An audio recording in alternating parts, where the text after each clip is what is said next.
Selanjutnya ada jenis-jenis strategi pembelajaran anak usia dini. Ada 5 strategi pembelajaran anak usia dini, yaitu yang pertama strategi pembelajaran yang berpusat pada anak. Strategi pembelajaran yang berpusat pada anak ini yaitu pendekatan perkembangan dan pendekatan belajar aktif, di mana anak eksplor lingkungan melalui mengamati, meneliti, menyimak, dan menggerakkan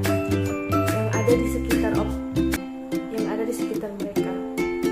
Ada beberapa tahap yang harus dilakukan dalam strategi pembelajaran yang berpusat pada anak. Yang pertama yaitu perencanaan atau planning time.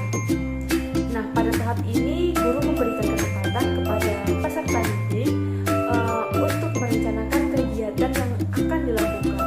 Sedangkan guru menyiapkan alat-alat bermain seperti balok kayu, model buah-buahan, alat-alat transportasi, buku cerita, dan lain. Tahap yang kedua yaitu bekerja atau work time.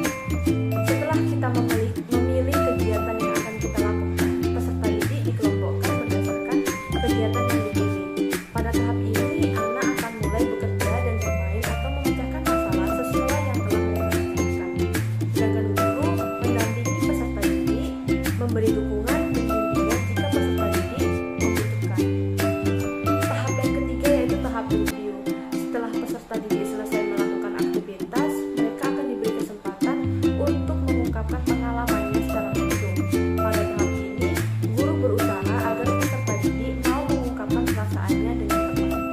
Strategi pembelajaran yang kedua yaitu strategi pembelajaran melalui bermain, di mana anak akan belajar sambil bermain. Dengan belajar sambil bermain,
selanjutnya yaitu strategi pembelajaran melalui bernyanyi. Nah, di sini ada beberapa tahapan dalam pembelajaran dengan cara bernyanyi ini. Nah, yang pertama yaitu ada tahap perencanaan. Nah, dalam tahap perencanaan itu terdiri dari 4 cara, yaitu yang pertama, kita harus menetapkan terlebih dahulu tujuan dari pembelajaran.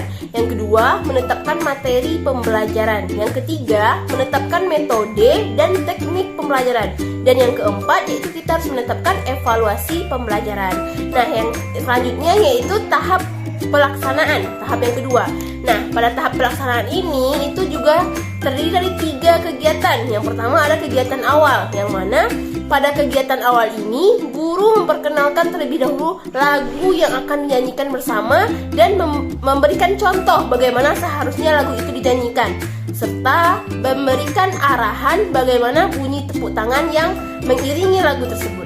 Nah, yang kedua, kegiatan tambahan. Nah, pada kegiatan tambahan ini, anak diajak untuk mendramatisasikan lagu. Misalnya, lagu Dua Mata Saya. Nah, yaitu dengan melakukan gerakan menunjuk organ-organ tubuh yang ada dalam lirik lagu tersebut. Nah, yang ketiga, yaitu kegiatan pengembangan. Nah, dalam kegiatan pengembangan ini, guru membantu anak untuk mengenal nada tinggi dan nada rendah dengan alat musik. Misalnya, seperti pionika. Nah, selanjutnya yaitu tahap ketiga.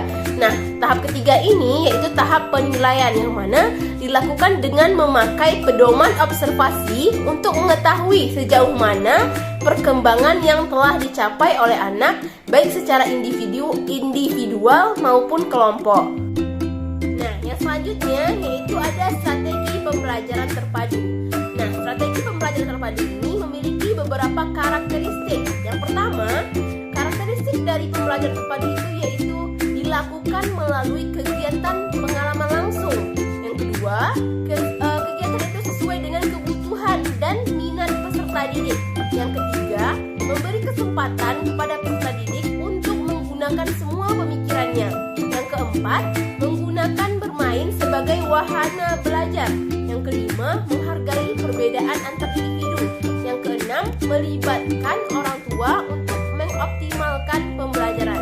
Nah, di sini ada beberapa langkah dalam melaksanakan pembelajaran terpadu. Yang mana langkah yang pertamanya yaitu kita harus memilih tema terlebih dahulu. Nah, setelah kita memilih tema, selanjutnya kita melakukan penjabaran terhadap tema tersebut. Nah, setelah tema itu dijabar dan dijabarkan ke dalam bentuk subtema dan konsep yang di dalamnya terkandung istilah, fakta, dan prinsip, kemudian itu pun dijabarkan lagi ke dalam bidang-bidang pengembangan. Nah, di sini selanjutnya saya akan menjelaskan mengenai komponen strategi pembelajaran pada PAUD. Nah, ada pun beberapa komponen yang dalam strategi pembelajaran PAUD, yaitu yang pertama adanya guru. Nah, guru ini merupakan faktor yang terpenting pada saat pembelajaran. Nah, di tangan gurulah sebenarnya letak keberhasilan pembelajaran tersebut. Yang kedua, adanya peserta didik. Nah, peserta didik merupakan komponen yang melakukan kegiatan belajar untuk mengembangkan potensi kemampuan menjadi nyata untuk tercapainya tujuan belajar. Nah, yang ketiga, adanya tujuan. Nah, tujuan merupakan dasar untuk menentukan strategi, materi, sarana, dan penilaian pelajaran.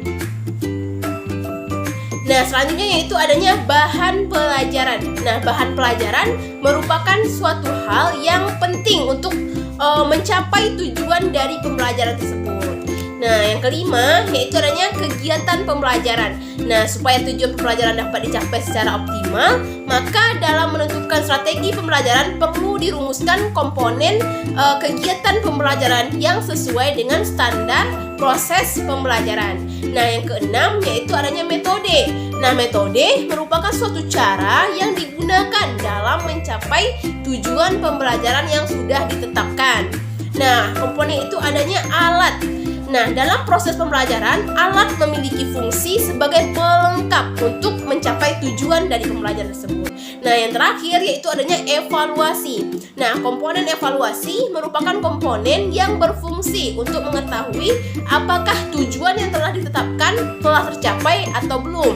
Nah, juga bisa berfungsi sebagai umpan balik untuk perbaikan strategi yang telah ditetapkan tetapkan. Nah, mungkin sekian presentasi dari kelompok kami. Jika ada kesalahan kata atau penyampaian yang kurang jelas, kami mohon maaf. Wassalamualaikum warahmatullahi wabarakatuh.